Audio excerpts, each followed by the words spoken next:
Hi, Jacques, your working as a Christian pastor with one thought to help you do love well. Henry Ford is famously quoting as having said that if you were to take away all his money and his factories, but you would give him back his people, he would have everything that you would have taken away from him back in 5 years. He apparently understood that what it took to be successful, and according to him, the real treasure was knowing how to be successful. And it's something that seemed to make him realize that wealth was the result of his way of thinking and effort and not the final prize. This is in sharp contrast to where most people that I encounter nowadays think about life and how they do life and wealth. They seem to think that wealth is the final prize, something that needs to be grabbed, that needs to be held on to.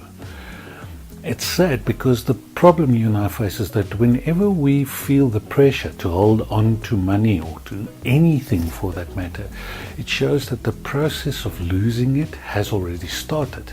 It is interesting that the Bible teaches us not to hold on too tightly to stuff. When Paul reflected on the life and the ministry of Jesus, he pointed out that even though Jesus was God and had all the right to keep his position as God, he gave up his position and took the form of a human. But in doing that, not holding on, he was later exalted by God.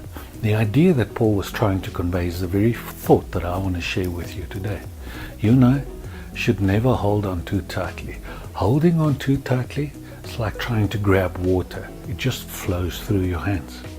A better approach would be to trust God, even when we think we will end up losing that very thing that we desire forever, because God is the one who fills our lives with those good things in the first place. If you and I were to trust Him and hold on lightly, we will not be the ones who end up being owned by those things instead of being the owner. So although it sounds counterintuitive today, I want to really encourage you, trust God enough to hold on lightly, because in the end you will never lack of the very thing that you give back to God. I hope this thought encourages you.